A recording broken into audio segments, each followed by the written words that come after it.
Hi friends, learn with ജിആറിലേക്ക് എല്ലാവർക്കും സ്വാഗതം. ഇന്ന് നമ്മൾ പഠിക്കാൻ പോകുന്നത് 8ാം ക്ലാസ്സിലെ സോഷ്യൽ സയൻസ് ഭാഗം 1 ചാപ്റ്റർ 1 അധിനിവേശവും ചെറുത്തുനിൽപ്പും. PSC പരീക്ഷയ്ക്ക് വളരെയധികം ഇമ്പോർട്ടൻ്റ് ആയിട്ടുള്ളൊരു ചാപ്റ്ററാണ് SCRT ഭാഗത്തു നിന്ന്. ഒരുപാട് ക്വസ്റ്റ്യൻസ് നമുക്കിതിൽ നിന്ന് കിട്ടും. അപ്പോൾ വൃത്തിയായിട്ട് നമുക്ക് ഈ ചാപ്റ്റർ പഠിക്കണം. നമുക്ക് നോക്കാം.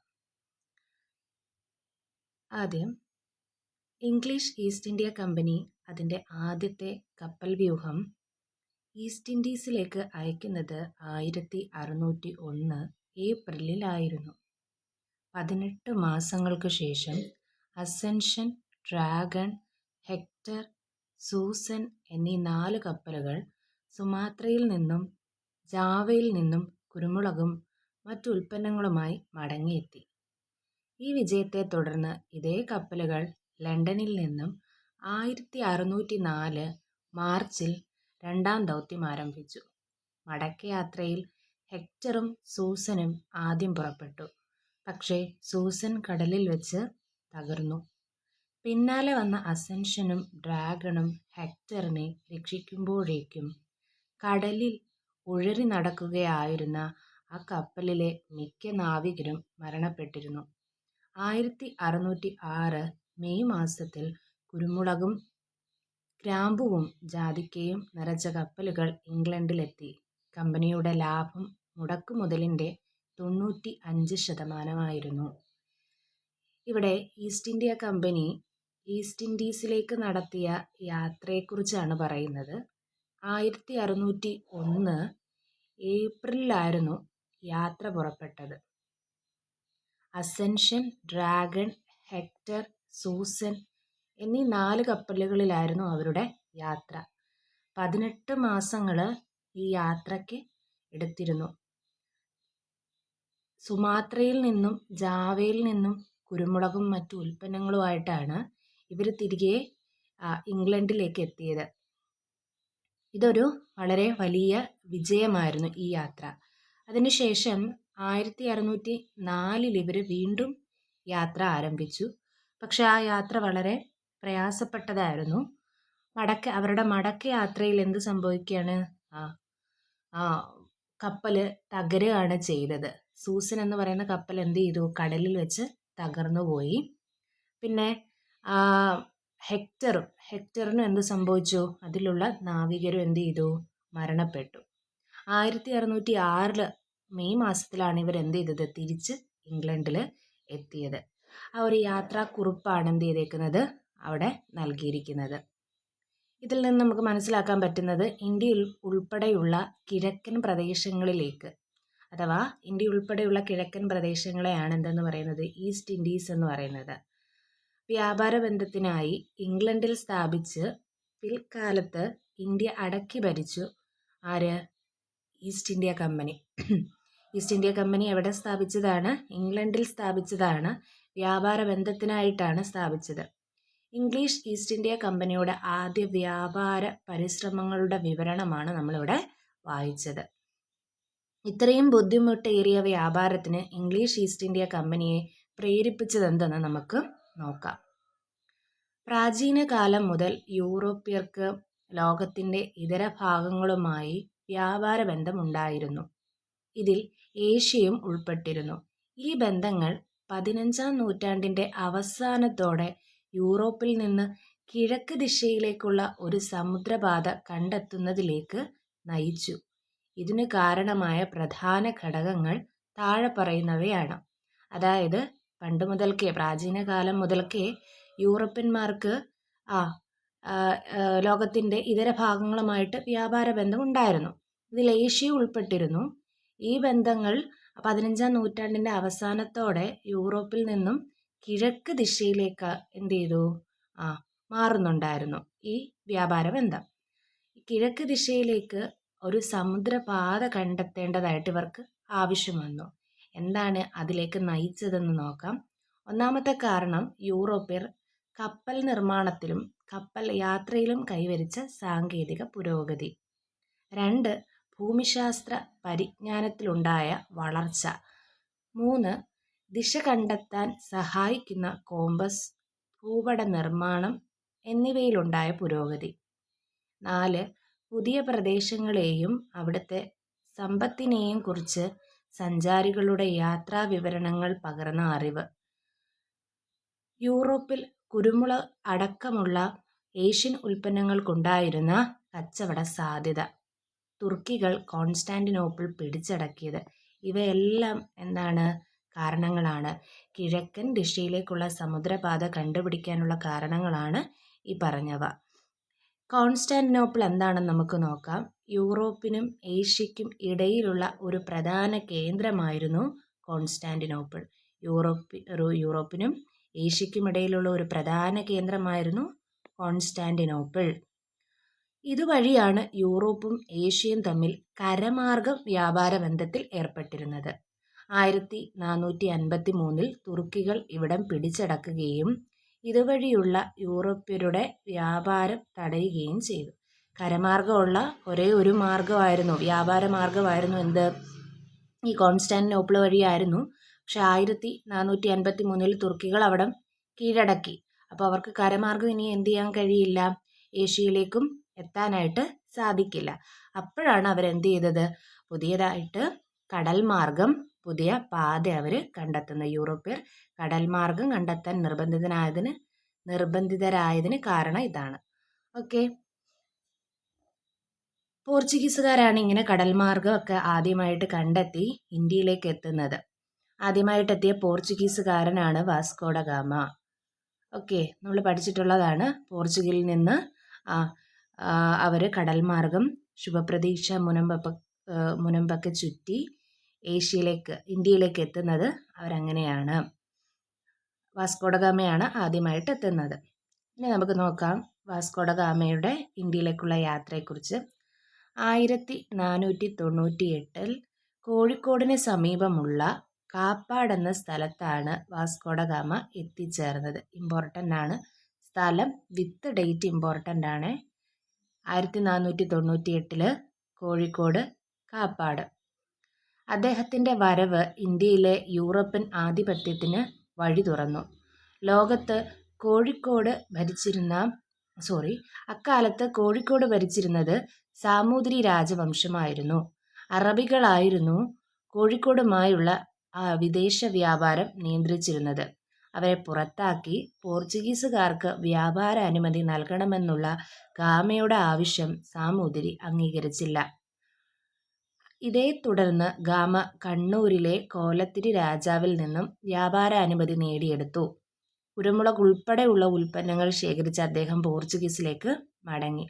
തൻ്റെ യാത്രയ്ക്ക് ചെലവായ തുകയുടെ 60 ഇരട്ടിയിലധികം മൂല്യമുള്ള ചരക്കുകളുമായാണ് ഗാമ ഇന്ത്യയിൽ നിന്നും മടങ്ങിയത്.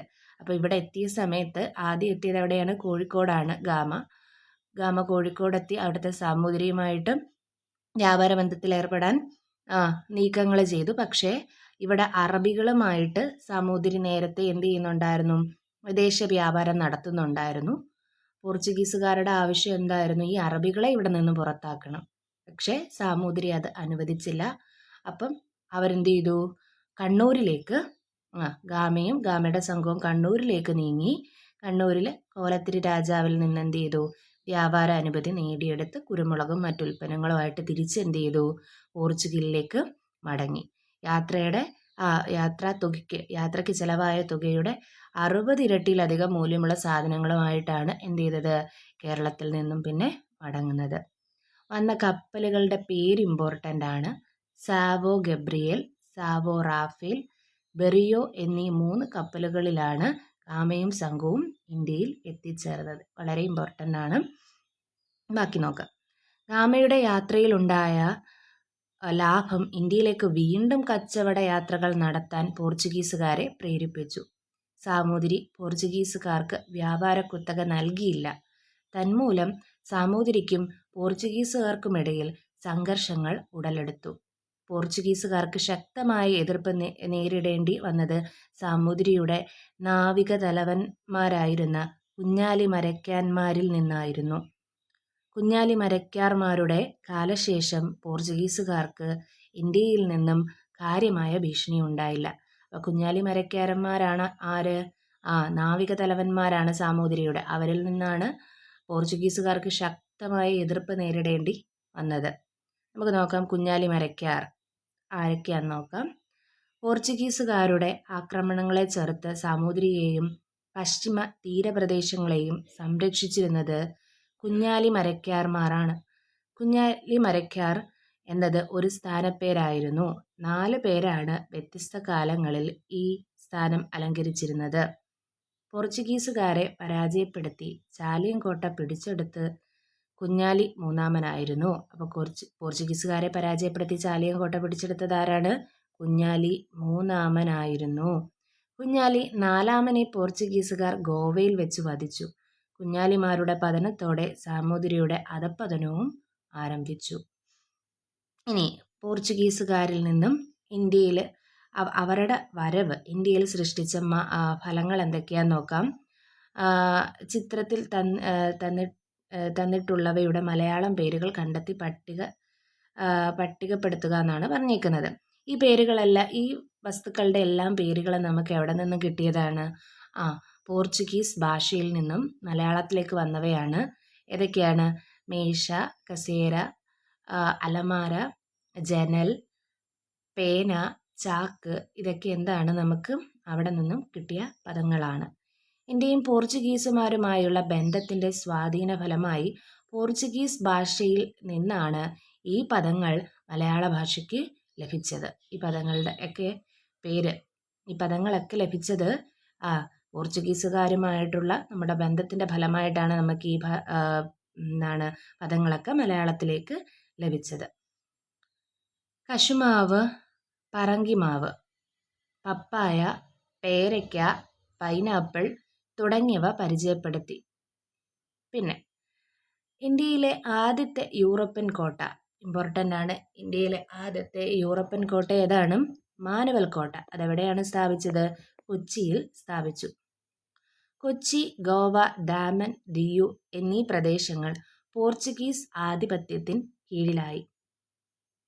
അച്ചടി വിദ്യ പ്രചരിപ്പിച്ചു. ചവിട്ടുനാടകം, മാർഗംകളി തുടങ്ങിയ കലാരൂപങ്ങൾ പ്രചരിപ്പിച്ചു. യൂറോപ്യൻ ശൈലിയിലുള്ള കെട്ടിട നിർമ്മാണം ആരംഭിച്ചു.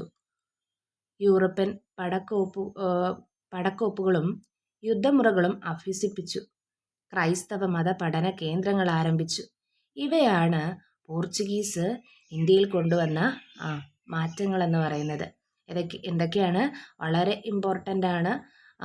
അവരുടെ സ്വാധീനം, പോർച്ചുഗീസുകാരുടെ സ്വാധീനം നോക്കാം. ഒന്നാമത്തെ ആയിരുന്നു കശുമാവ്, പപ്പായ, പേരയ്ക്ക, പൈനാപ്പിൾ തുടങ്ങിയവ പരിചയപ്പെടുത്തി. 2, ഇന്ത്യയിൽ ആദ്യത്തെ യൂറോപ്യൻ കോട്ട മാനുവൽ കോട്ട കൊച്ചിയിൽ പണികഴിപ്പിച്ചു. കൊച്ചി, ഗോവ, ദാമൻ, ദിയു എന്നീ പ്രദേശങ്ങൾ പോർച്ചുഗീസ് ആധിപത്യത്തിന് കീഴിലായി. അച്ചടി വിദ്യ ഇമ്പോർട്ടൻ്റ് ആണ്. അച്ചടി വിദ്യ ആദ്യമായി ഇന്ത്യയിൽ പ്രചരിപ്പിച്ചത് ആരാണ്? പോർച്ചുഗീസുകാരാണ്. ചവിട്ടുനാടകം, മാർഗംകളി തുടങ്ങിയ കലാരൂപങ്ങൾ പ്രചരിപ്പിച്ചു. യൂറോപ്യൻ ശൈലിയിലുള്ള കെട്ടിട നിർമ്മാണം ആരംഭിച്ചു. യൂറോപ്യൻ പടക്കോപ്പുകളും യുദ്ധമുറകളും അഭ്യസിപ്പിച്ചു. ക്രൈസ്തവ മത പഠന കേന്ദ്രങ്ങൾ ആരംഭിച്ചു. ഓക്കെ, ഇത്രയാണ് പോർച്ചുഗീസുകാരെ കുറിച്ച് ഉള്ളത്. അടുത്ത വന്ന യൂറോപ്യന്മാരാണ് ആര്? ഡച്ചുകാർ. പോർച്ചുഗീസുകാരെ തുടർന്ന് ഇന്ത്യയിലേക്ക് എത്തിച്ചേർന്ന യൂറോപ്യരാണ് ഡച്ചുകാർ. ഹോളണ്ടിൽ അഥവാ നെതർലൻഡ്സ് നിന്നുള്ളവരായിരുന്നു ഡച്ചുകാർ. ഡച്ചുകാർ എന്നാണ് ഇവർ അറിയപ്പെട്ടിരുന്നത്. നാഗപട്ടണം, ബറോച്ച്, അഹമ്മദാബാദ്, ചിൻസുര എന്നിവയായിരുന്നു ഡച്ചുകാരുടെ ഇന്ത്യയിലെ പ്രധാന വാണിജ്യ കേന്ദ്രങ്ങൾ. പ്രധാന വാണിജ്യ കേന്ദ്രങ്ങളാണ് നാഗപട്ടണം, ബറോച്ച്, അഹമ്മദാബാദ്, ചിൻസുര. ഇവയെല്ലാം ഡച്ചുകാരുടെ പ്രധാനപ്പെട്ട വാണിജ്യ കേന്ദ്രങ്ങളാണ്. കച്ചവട ആധിപത്യത്തിനായുള്ള മത്സരത്തിൽ ഡച്ചുകാർ പോർച്ചുഗീസുകാരെ പരാജയപ്പെടുത്തി. അടുത്തതാണ് കുളച്ചൽ യുദ്ധം. 1741 വർഷം ഇമ്പോർട്ടൻ്റ് ആണ്. കുളച്ചൽ യുദ്ധം നടന്ന വർഷമാണ് 1741. കന്യാകുമാരിക്കടുത്തുള്ള കുളച്ചലിൽ വെച്ച് തിരുവിതാംകൂർ ഭരണാധികാരിയായിരുന്ന മാർത്താണ്ഡവർമ്മയും ഡച്ചുകാരും തമ്മിൽ ഏറ്റുമുട്ടി. ഈ യുദ്ധത്തിൽ പരാജയപ്പെട്ടതോടെ ഡച്ചുകാർക്ക് ഇന്ത്യയിലെ ആധിപത്യം നഷ്ടപ്പെട്ടു. ഒരു യൂറോപ്യൻ ശക്തി ഇന്ത്യൻ ഭരണാധികാരിയോട് പരാജയപ്പെട്ട ആദ്യത്തെ യുദ്ധമായിരുന്നു കൊളച്ചൽ യുദ്ധം. അപ്പോൾ കൊളച്ചൽ യുദ്ധം നടന്നത് ഡച്ചുകാരും തിരുവിതാംകൂർ ഭരണാധികാരിയായിരുന്ന മാർത്താണ്ഡവർമ്മയും തമ്മിലാണ്. 1741 കന്യാകുമാരിയിൽ വെച്ചാണ് ഈ യുദ്ധം നടക്കുന്നത്. ഈ യുദ്ധത്തോടുകൂടി ഡച്ചുകാർ പരാജയപ്പെട്ട് ഇന്ത്യയിലെ ആധിപത്യം അവർക്ക് നഷ്ടപ്പെടുകയാണ് ചെയ്തത്. അടുത്ത ഡച്ചുകാരുടെ ഒരു സംഭാവന പഠിക്കാം. ഹോർത്തൂസ് മലബാറിക്കൂസ്. ഡച്ചുകാരുമായുള്ള ബന്ധത്തിൻ്റെ ഏറ്റവും വലിയ സംഭാവനയാണ് ഹോർത്തൂസ് മലബാറിക്കൂസ് എന്ന കൃതിയാണ്.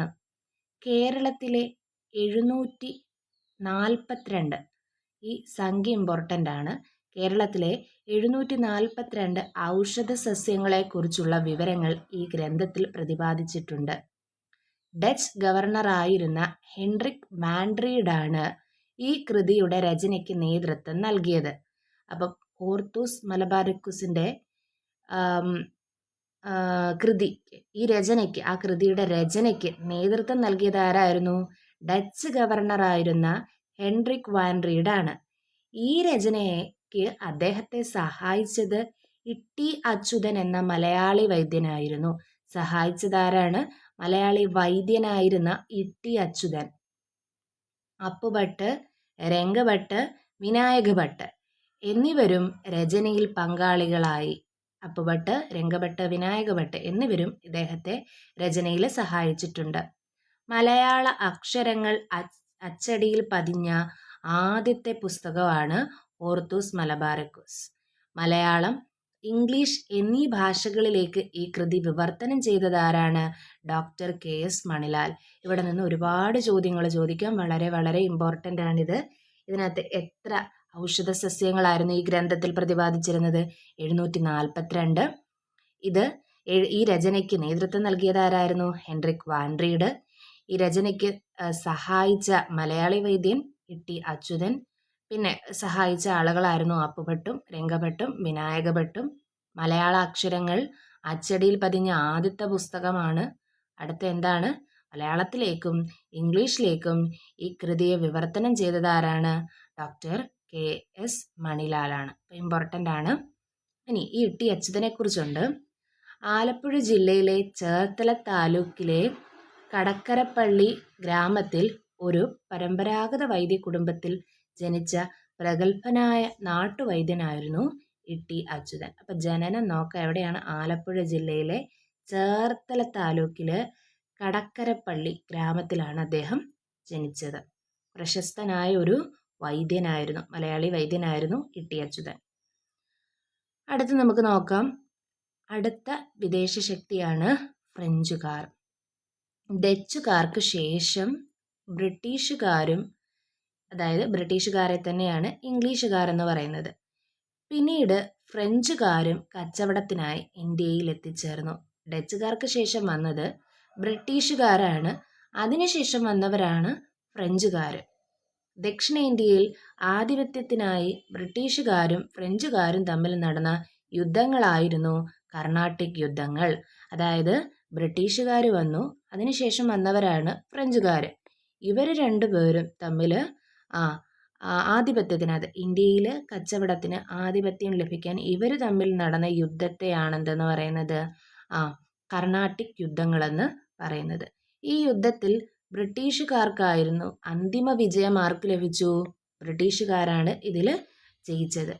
തൽഫലമായി ഫ്രഞ്ചുകാരുടെ ആധിപത്യം പോണ്ടിച്ചേരി, യാനം, കാരയ്ക്കൽ, മാഹി എന്നീ പ്രദേശങ്ങളിൽ മാത്രമായി ചുരുങ്ങി. അപ്പം ഫ്രഞ്ചുകാർക്ക് എവിടൊക്കെ മാത്രമേ പിന്നെ ആധിപത്യം ലഭിച്ചുള്ളൂ? പോണ്ടിച്ചേരി, യാനം, കാരയ്ക്കൽ, മാഹി എന്നീ പ്രദേശങ്ങളിൽ മാത്രം അവർക്ക് ചുരുങ്ങേണ്ടി വന്നു. ആ പ്രദേശങ്ങളിലേക്ക് മാത്രമായിട്ട് ഫ്രഞ്ചുകാർക്ക് ചുരുങ്ങേണ്ടതായിട്ട് വന്നു. ബ്രിട്ടീഷുകാരും ഫ്രഞ്ചുകാരും തമ്മിൽ നടന്ന ആധിപത്യത്തിന് വേണ്ടി നടന്ന യുദ്ധമാണ് കർണാട്ടിക് യുദ്ധങ്ങൾ. കർണാട്ടിക് യുദ്ധം എന്തുവാ നോക്കാം. ഇന്ത്യയിലാണ് ഫ്രഞ്ചുകാരും ബ്രിട്ടീഷുകാരും തമ്മിലുണ്ടായ യുദ്ധങ്ങൾ കർണാട്ടിക് യുദ്ധങ്ങൾ എന്ന് അറിയപ്പെടുന്നു. ഇന്നത്തെ തമിഴ്നാടിൻ്റെ ഭൂരിപക്ഷ പ്രദേശങ്ങളും ആന്ധ്രാപ്രദേശിൻ്റെ തെക്കൻ തീരപ്രദേശങ്ങളും ഉൾപ്പെടുന്ന മേഖലയാണ് കർണാട്ടിക്. 3 കർണാട്ടിക് യുദ്ധങ്ങളാണ് നടന്നത്. അപ്പോൾ ബ്രിട്ടീഷുകാരും ഫ്രഞ്ചുകാരും തമ്മിൽ മൂന്ന് കർണാട്ടിക് യുദ്ധങ്ങളാണ് നടന്നത്. ഓക്കെ, അടുത്തത് ബ്രിട്ടീഷുകാർ ആണല്ലോ ഇവിടെ ആധിപത്യം നേടിയെടുത്തത്. അവർ കച്ചവടത്തിൽ നിന്നും അധികാരത്തിലേക്ക് എങ്ങനെ മാറി എന്ന് നമുക്ക് നോക്കാം. ഇംഗ്ലീഷ് ഈസ്റ്റ് ഇന്ത്യ കമ്പനിയെക്കുറിച്ച് നമ്മൾ പാഠത്തിൻ്റെ ആരംഭത്തിൽ ചർച്ച ചെയ്തു അല്ലേ. ഇനി ബ്രിട്ടീഷുകാർ 1600 ഇംഗ്ലീഷ് ഈസ്റ്റ് ഇന്ത്യ കമ്പനി സ്ഥാപിച്ചത്. അപ്പോൾ പഠിക്കണം, ഇമ്പോർട്ടൻ്റ് ആണ്. ഇംഗ്ലീഷ് ഈസ്റ്റ് ഇന്ത്യ കമ്പനി സ്ഥാപിച്ച വർഷം 1600.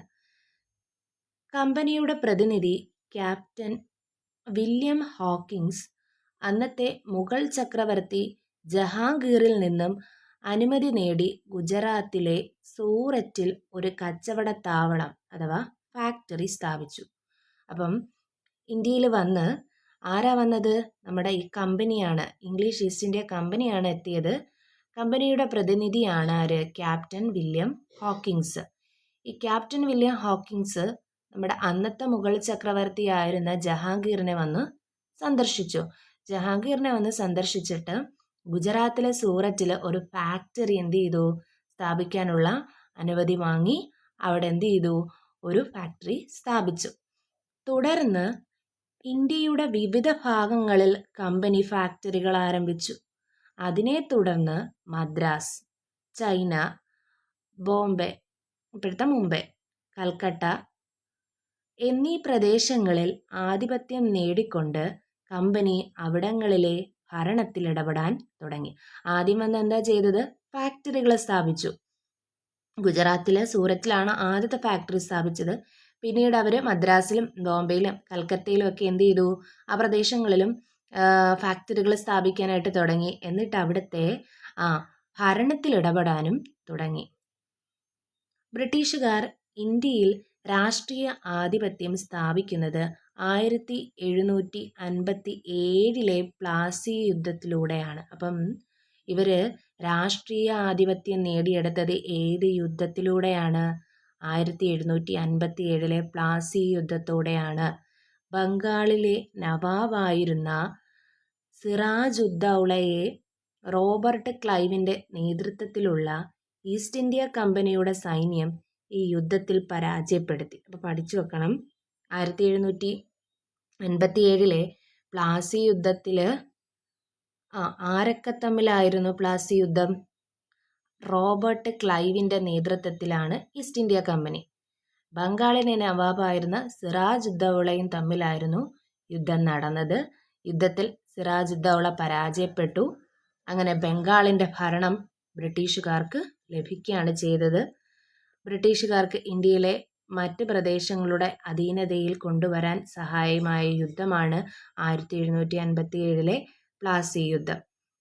കാർഷിക സമ്പന്നമായ ബംഗാളിലെ ഭൂനികുതി കൊണ്ട് ബ്രിട്ടീഷുകാർ സൈനിക ശക്തി മെച്ചപ്പെടുത്തുകയും രാജ്യത്തിൻ്റെ ബാക്കി ഭാഗങ്ങൾ കീഴടക്കാനുള്ള പണം സ്വരൂപിക്കുകയും ചെയ്തു. 1764 അടുത്ത യുദ്ധമാണ്.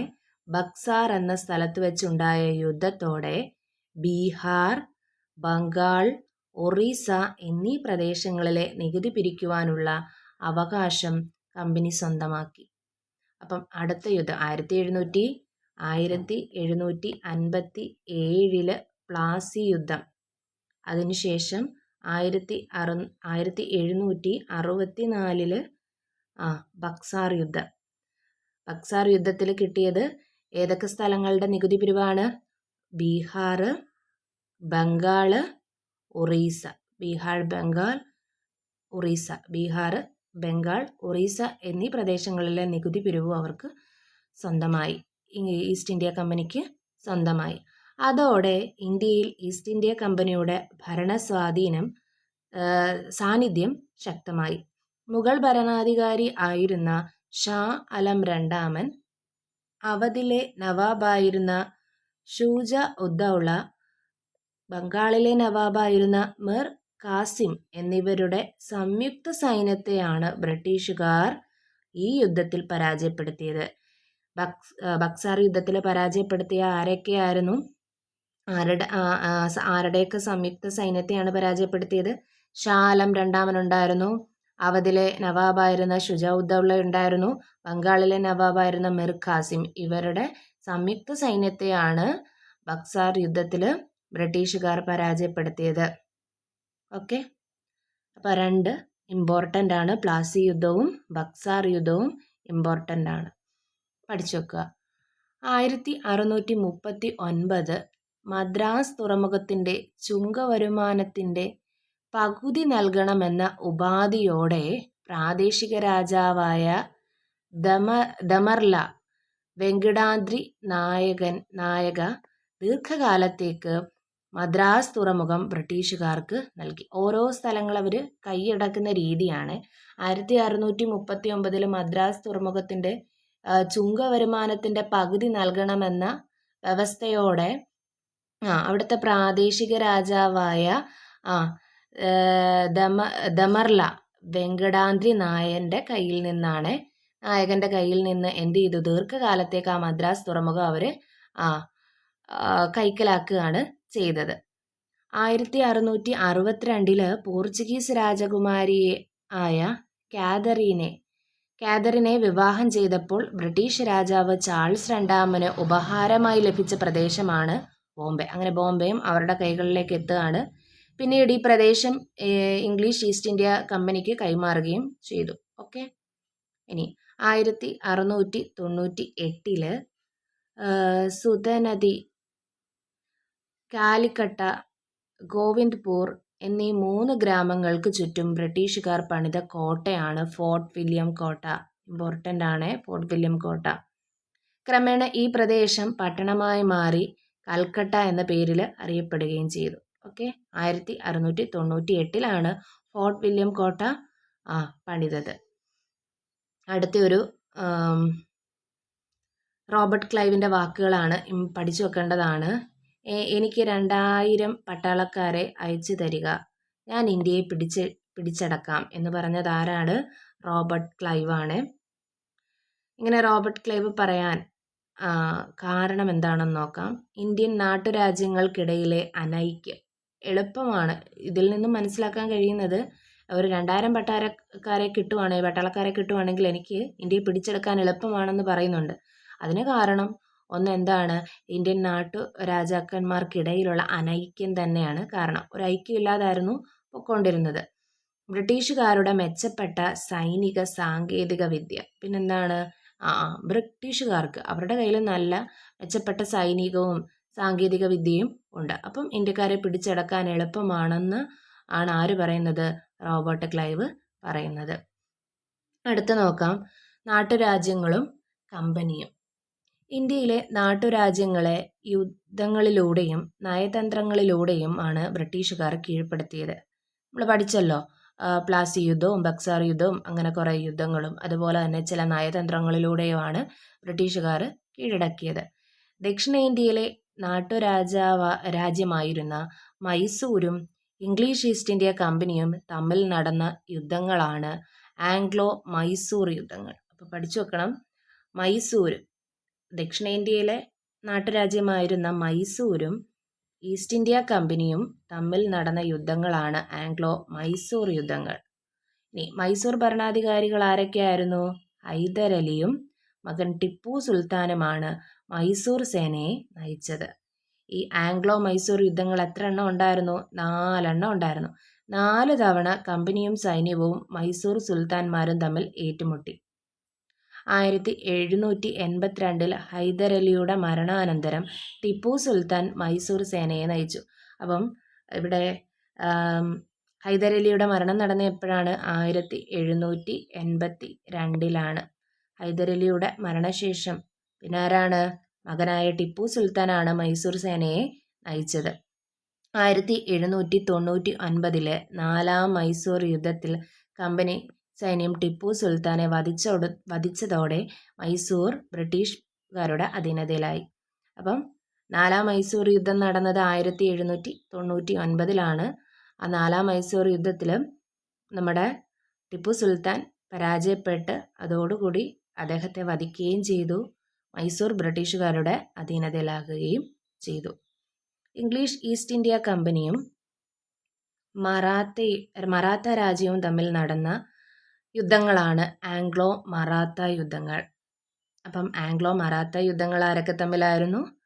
ഇംഗ്ലീഷ് ഈസ്റ്റ് ഇന്ത്യ കമ്പനിയും മറാത്ത രാജ്യവും. 3-ാം ആംഗ്ലോ മറാത്ത യുദ്ധത്തോടെ മറാത്ത ഉൾപ്പെടുന്ന പ്രദേശങ്ങൾ ബ്രിട്ടീഷ് നിയന്ത്രണത്തിലായി. ഇംഗ്ലീഷ് ഈസ്റ്റ് ഇന്ത്യ കമ്പനിയും സിഖുകാരും തമ്മിൽ നടന്ന ആംഗ്ലോ സിഖ് യുദ്ധങ്ങളിലെ സിഖുകാരുടെ പരാജയത്തോടെ പഞ്ചാബ് ബ്രിട്ടീഷ് അധീനതയിലായി. അപ്പോൾ കണ്ടോ, മൈസൂരുമായിട്ട് ഈസ്റ്റ് ഇന്ത്യ കമ്പനി നടത്തിയ യുദ്ധങ്ങളായിരുന്നു ആംഗ്ലോ മൈസൂർ യുദ്ധങ്ങൾ എന്നറിയപ്പെടുന്നത്. ഇംഗ്ലീഷ് ഈസ്റ്റ് ഇന്ത്യ കമ്പനിയും മറാത്ത രാജ്യവുമായി നടന്ന യുദ്ധങ്ങളാണ് ആംഗ്ലോ മറാത്ത യുദ്ധങ്ങൾ എന്നറിയപ്പെടുന്നത്. ഇംഗ്ലീഷ് ഈസ്റ്റ് ഇന്ത്യ കമ്പനിയും സിഖുകാരും തമ്മിൽ നടന്ന യുദ്ധങ്ങളാണ് ആംഗ്ലോ സിഖ് യുദ്ധങ്ങൾ. ഈ യുദ്ധങ്ങളിലെല്ലാം തന്നെ ഇന്ത്യക്കാർ പരാജയപ്പെടുകയും ബ്രിട്ടീഷുകാരാണ് ഈ യുദ്ധങ്ങളിലെല്ലാം തന്നെ ഈസ്റ്റ് ഇന്ത്യ കമ്പനിയാണ് എന്ത് ചെയ്യുന്നത്? വിജയിക്കുന്നത്.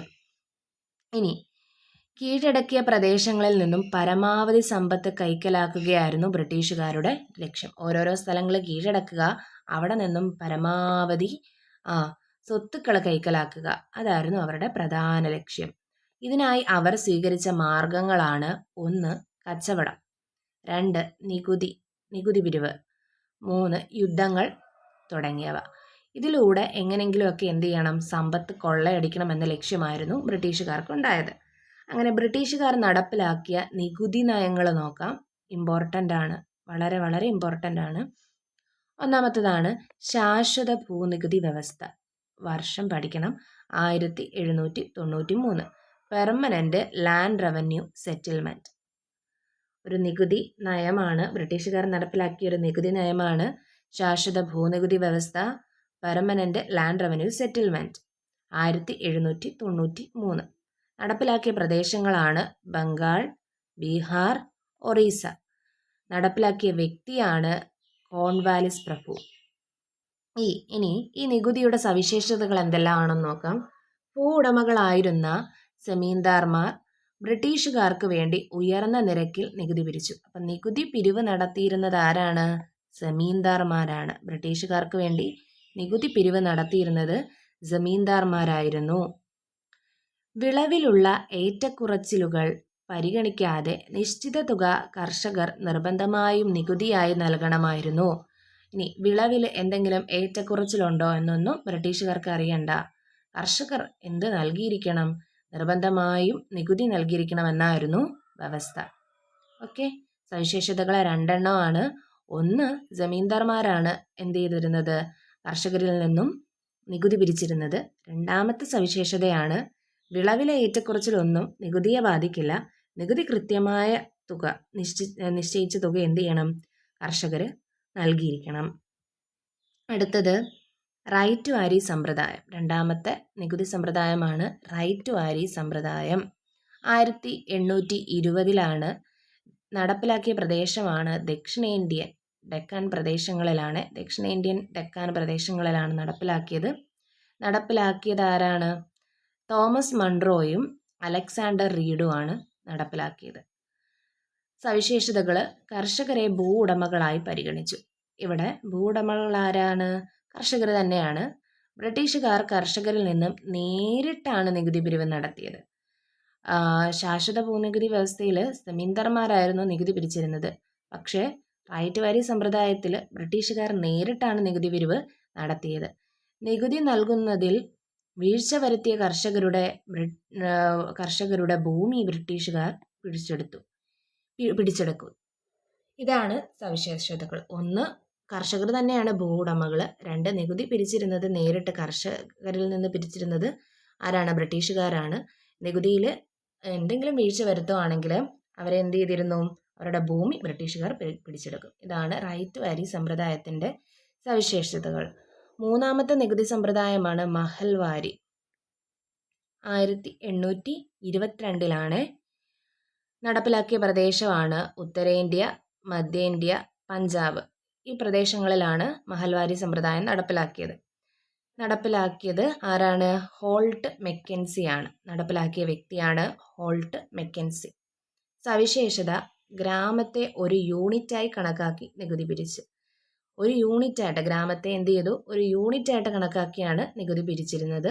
നികുതിയിൽ വീഴ്ച വരുത്തുന്ന ഗ്രാമത്തെ ബ്രിട്ടീഷ് ഇന്ത്യയോടങ്ങ് കൂട്ടിച്ചേർത്തു. ഏതെങ്കിലും ഒരു ഗ്രാമം നികുതി അടയ്ക്കാതിരിക്കുകയാണെങ്കിൽ പിന്നെ മുതൽ ആ ഗ്രാമം ആരുടെ കൈകളിലാണ്? ബ്രിട്ടീഷ് ഇന്ത്യയുടെ ആയിട്ടങ്ങ് കൂട്ടിച്ചേർക്കുകയാണ് ചെയ്തിരുന്നത്. അപ്പം ഈ 3 നികുതി സമ്പ്രദായങ്ങളും വർഷവും, നടപ്പിലാക്കിയ പ്രദേശം, നടപ്പിലാക്കിയ വ്യക്തികൾ, അതിൻ്റെ സവിശേഷത വളരെയധികം ഇമ്പോർട്ടൻ്റ് ആണ്, പഠിച്ചു വയ്ക്കുക. ഇനി ബ്രിട്ടീഷുകാരുടെ നികുതി സമ്പ്രദായത്തിൻ്റെ ഫലമായി കൃഷിഭൂമി നഷ്ടപ്പെടാതിരിക്കുന്നതിന് വേണ്ടി പണമിടപാടുകാരിൽ നിന്നും പണം കടം വാങ്ങാൻ കർഷകർ നിർബന്ധിതരായി. തന്മൂലം കർഷകർ കടക്കെണിയിലായി. അവരുടെ ഭൂമി പിടിച്ചെടുക്കാനുള്ള അധികാരം പണമിടപാടുകാർക്കുണ്ടായിരുന്നു. ബ്രിട്ടീഷുകാരുടെ പുതിയ നിയമവ്യവസ്ഥയും ഭൂനികുതി സമ്പ്രദായങ്ങളും പണമിടപാടുകാരെ പ്രോത്സാഹിപ്പിക്കുന്നതായിരുന്നു. ഭക്ഷ്യവിളകൾക്ക് പകരം ബ്രിട്ടീഷുകാർക്ക് ആവശ്യമായ നീലം, പരുത്തി തുടങ്ങിയ നാണ്യവിളകൾ കൃഷി ചെയ്യാൻ ബ്രിട്ടീഷുകാർ കർഷകരെ നിർബന്ധിച്ചു. നാണ്യവിളകളുടെ വ്യാപനം ഭക്ഷ്യവിളകൾ കുറയുന്നതിനും ഭക്ഷ്യക്ഷാമത്തിന് കാരണമാവുകയും ചെയ്തു. കാർഷിക മേഖലയിൽ വർദ്ധിച്ചു വന്ന ഈ വാണിജ്യവൽക്കരണം കർഷകരെ ചൂഷണം ചെയ്യാൻ പണമിടപാടുകാരെ സഹായിച്ചു. വിളവെടുത്തു കഴിഞ്ഞാൽ കർഷകർ കിട്ടുന്ന വിലയ്ക്ക് കാർഷികോൽപ്പന്നങ്ങൾ വിൽക്കേണ്ടതായി വന്നു. അതായത് ബ്രിട്ടീഷുകാരുടെ ഈ നികുതി സമ്പ്രദായം കാരണം കൃഷിക്ക് എന്തെങ്കിലും നഷ്ടം ഉണ്ടായാൽ പോലും ഇവർ എന്ത് ചെയ്തിരിക്കണമായിരുന്നു? നികുതി അടച്ചിരുന്നു. നികുതി നിർബന്ധമായിരുന്നു. അപ്പം എങ്ങനെങ്കിലും ഈ നികുതി അടയ്ക്കണം എന്ന് ഓർത്ത് ഈ കർഷകർ ഈ മണി ലെൻഡേഴ്സിൻ്റെ കൈകളിൽ നിന്നും പണമിടപാടുകാരിൽ നിന്നും എന്ത് ചെയ്തു? പണം കടം വാങ്ങി ഈ നികുതി അടയ്ക്കാനായിട്ട് ശ്രമിച്ചു. പക്ഷേ ഇത് തിരിച്ചടയ്ക്കാൻ വഴിയില്ലാതെ, മണി ലെൻഡേഴ്സിന് ഇത് തിരിച്ചടയ്ക്കാൻ വഴിയില്ലാതെ കർഷകർക്ക് എന്ത് ചെയ്യേണ്ടി വന്നു? അവരുടെ ഭൂമി നഷ്ടപ്പെടുത്തേണ്ടതായിട്ട് വരികയാണ് ചെയ്തത്. ഇനി ബ്രിട്ടീഷുകാരുടെ നികുതി നയങ്ങൾ കർഷകരെ എങ്ങനെയെല്ലാം ബാധിച്ചെന്ന് നോക്കാം. ഈ നികുതി നയങ്ങൾ കർഷകരെ കൊണ്ടാക്കിയ ബുദ്ധിമുട്ടുകൾ എന്തെല്ലാമാണെന്ന് നോക്കാം. ഉയർന്ന നിരക്കിലുള്ള നികുതി അടയ്ക്കാൻ കർഷകർ ബുദ്ധിമുട്ടി. വളരെയധികം ഉയർന്ന നികുതിയാണ്, അതടയ്ക്കാൻ കർഷകർ ഒരുപാട് ബുദ്ധിമുട്ടി. വെള്ളപ്പൊക്കമോ വരൾച്ചയോ മൂലം കൃഷിനാശം സംഭവിച്ചാലും നികുതി ഇളവൊന്നും അവർക്ക് ലഭിച്ചിരുന്നില്ല. അടുത്തത്, കർഷകർക്ക് കൃഷിഭൂമി നഷ്ടപ്പെടാതിരിക്കാൻ പണമിടപാടുകാരെ ആശ്രയിക്കേണ്ടി വന്നു. നമ്മൾ പറഞ്ഞല്ലോ, കടക്കെണിയിൽപ്പെട്ട കർഷകർക്ക് ഭൂമി നഷ്ടപ്പെടുകയും ചെയ്തു. ഈ പറയുന്ന പണമിടപാടുകാർക്ക് തിരിച്ച് പണം നൽകണമല്ലോ, അത് നൽകാൻ സാമ്പത്തികമില്ലാതെ അവരെന്ത് ചെയ്തു? കർഷകർക്ക് അവരുടെ ഭൂമി നഷ്ടപ്പെടുകയാണ് ചെയ്തത്. കർഷകരെ പോലെ കൈത്തൊഴിലുകാരുണ്ടല്ലോ, കർഷകരെ പോലെ തന്നെ ബുദ്ധിമുട്ട് അനുഭവിച്ചിരുന്നവരായിരുന്നു കൈത്തൊഴിലുകാരും. ബ്രിട്ടീഷ് നയങ്ങൾ ദുരിതത്തിലാക്കി. ബ്രിട്ടനിൽ നിന്നുള്ള യന്ത്രനിർമ്മിത ഉൽപ്പന്നങ്ങൾ ഇന്ത്യയിലേക്ക് ഇറക്കുമതി ചെയ്യപ്പെട്ടു. അവയുമായുള്ള മത്സരം മൂലം കൈത്തൊഴിലുകാരുടെ ഉൽപ്പന്നങ്ങളായ പരുത്തി, പട്ട്, കമ്പിളി, വസ്ത്രങ്ങൾ, മൺപാത്രം, തുകൽ, ഭക്ഷ്യ എണ്ണ തുടങ്ങിയവയുടെ വിപണി നഷ്ടപ്പെട്ടു. ഇത് കരകൗശല തൊഴിലാളികളിൽ ഏർപ്പെട്ടിരുന്നവരുടെ തൊഴിൽ നഷ്ടപ്പെടുത്തുന്നതിന് കാരണമായി. പലരും തങ്ങളുടെ പരമ്പരാഗത കൈത്തൊഴിലുകൾ ഉപേക്ഷിക്കാൻ നിർബന്ധിതരായി. കാരണം ബ്രിട്ടീഷുകാരുടെ യന്ത്രനിർമ്മിതമായ പല സാധനങ്ങളും ഇന്ത്യയിലേക്ക് എത്തിയതോടുകൂടി ഇവിടെ ഉണ്ടായിരുന്ന കൈത്തൊഴിലുകാരുടെ തൊഴിൽ നഷ്ടപ്പെടുകയാണ് ചെയ്തത്. ഓക്കെ, ഇനി ഇതുവരെ ചൂഷണങ്ങൾ അവർ അനുഭവിച്ചു. ഇനി ചൂഷണത്തിനെതിരെയുള്ള പോരാട്ടങ്ങളാണ് നമുക്ക് നോക്കാം. ബംഗാളിലുണ്ടായ ക്ഷാമം പരിഹരിക്കുന്നതിന് നമുക്ക് നോക്കാം. ഈ ചൂഷണങ്ങൾ കാരണം ബംഗാളിൽ എന്തുണ്ടായിട്ടുണ്ട്? ക്ഷാമം, ഒരുപാട് ദാരിദ്ര്യം ഉണ്ടാകാനായിട്ട് തുടങ്ങി. ഈ ദാരിദ്ര്യം എന്ത് ചെയ്തു? ജനങ്ങൾ കലാപങ്ങളിലേക്കാണത് നയിച്ചത്. ഇവിടെ സന്യാസിമാരും പോരാളികളായപ്പോൾ എന്ന് പറഞ്ഞ് സന്യാസി കലാപത്തെക്കുറിച്ച് ഒരു ബോക്സ് കൊടുത്തിട്ടുണ്ട്. ഇത് എഴുതിയത് നമ്മുടെ ആനന്ദമഠം എന്ന നോവലിൽ ബങ്കിം ചന്ദ്ര ചാറ്റർജിയുടെ ആനന്ദമഠം എന്ന നോവലിലെ ഒരു ഭാഗമാണ് ഇവിടെ കൊടുത്തിരിക്കുന്നത്, സന്യാസി കലാപത്തെക്കുറിച്ച്. ഓക്കെ. ബംഗാളിലുണ്ടായ ക്ഷാമം പരിഹരിക്കുന്നതിന് ഈസ്റ്റ് ഇന്ത്യ കമ്പനി യാതൊരു ശ്രമവും നടത്തിയില്ല. അതിനാൽ ദരിദ്രരായ കർഷകരും തൊഴിലാളികളും ബ്രിട്ടീഷുകാർക്കെതിരെ പോരാടി. കർഷക കലാപത്തിന് സന്യാസിമാരുടെ പിന്തുണയും ഉണ്ടായിരുന്നു. അതിനാൽ ഇവ സന്യാസി കലാപങ്ങൾ എന്നറിയപ്പെട്ടു. സന്യാസിമാരോടൊപ്പം ഫക്കീർമാരും ബ്രിട്ടീഷുകാർക്കെതിരെ കലാപത്തിൽ അണിചേർന്നു. അതുകൊണ്ട് ഈ കലാപത്തെ സന്യാസി ഫക്കീർ കലാപമെന്നും വിളിക്കുന്നു. ഓക്കെ. അതായത് കർഷകരുടെ കൂടെ കലാപത്തിന് ആരൊക്കെ ഉണ്ടായിരുന്നു? സന്യാസിമാരും പങ്കെടുത്തു. അപ്പോൾ അതിനെ വിളിച്ചിരുന്ന പേര് സന്യാസി കലാപമെന്നും, ഈ സന്യാസിമാരോടൊപ്പം ഫക്കീർമാരും ബ്രിട്ടീഷുകാർക്കെതിരെ കലാപത്തിൽ അണിചേർന്നപ്പോൾ അതിനെ സന്യാസി ഫക്കീർ കലാപം എന്ന് വിളിക്കുന്നു. ഭവാനി പതക്, മഞ്ജുഷ എന്നിവരായിരുന്നു സന്യാസി ഫക്കീർ കലാപത്തിന് നേതൃത്വം നൽകിയവർ. അപ്പോൾ സന്യാസി ഫക്കീർ കലാപത്തിന് നേതൃത്വം നൽകിയവർ ആരൊക്കെയാണെന്ന് പഠിച്ചു വെക്കണം. ആരൊക്കെയാണ്? ഭവാനി പതക്കും മഞ്ജുഷ എന്നിവരായിരുന്നു നേതൃത്വം നൽകിയവർ. ഓക്കെ. ഇനി 1882 ബംഗാളി ഭാഷയിൽ ബങ്കിം ചന്ദ്ര ചാറ്റർജി രചിച്ച ആനന്ദമഠം എന്ന നോവലിൽ നിന്നാണ് നമ്മുടെ ദേശീയ ഗീതമായ വന്ദേ മാതരം എടുത്തിട്ടുള്ളത്. ഇമ്പോർട്ടൻ്റ് ആണ്. ബങ്കിം ചന്ദ്ര ചാറ്റർജി 1882 ബംഗാളി ഭാഷയിൽ രചിച്ചതാണെന്ത്? ആനന്ദമഠം എന്ന നോവലാണ്. ഈ ആനന്ദമഠം എന്ന നോവലിലാണ്, അതിൽ നിന്നാണ് നമ്മളുടെ ദേശീയ ഗീതമായ വന്ദേ മാതരം എടുത്തിരിക്കുന്നത്. ഭവാനന്ദൻ എന്ന കഥാപാത്രം ആലപിക്കുന്ന ഗാനമായാണ് വന്ദേ മാതരത്തെ നോവലിൽ പരാമർശിക്കുന്നത്. ഇമ്പോർട്ടൻ്റ് ആണ്. ഇവിടെ ഈ വന്ദേ മാതരത്തെ ആലപിക്കുന്നത് എങ്ങനെയാണ്? വന്ദേ മാതരത്തെ കണക്കാക്കുന്നത് എങ്ങനെയാണ്? ഭവാനന്ദൻ എന്ന് പറയുന്ന കഥാപാത്രമാണ് അതിനകത്തിൽ ഉൾപ്പെട്ടിട്ടുള്ളത്. അപ്പോൾ ഭവാനന്ദൻ ആരാണെന്ന് ചോദിക്കും. ആരാണ്? വന്ദേ മാതരം എന്ന നോവലിൽ 1882 ആ നോവലിൽ കഥാപാത്രമായിരുന്നു. ആനന്ദമഠം എന്ന ബങ്കിം ചന്ദ്ര ചാറ്റർജിയുടെ നോവലിലെ കഥാപാത്രമാണ് ഭവാനന്ദൻ. അടുത്ത നോക്കാം. കൃഷിയിൽ നിന്നും കലാപത്തിലേക്ക്.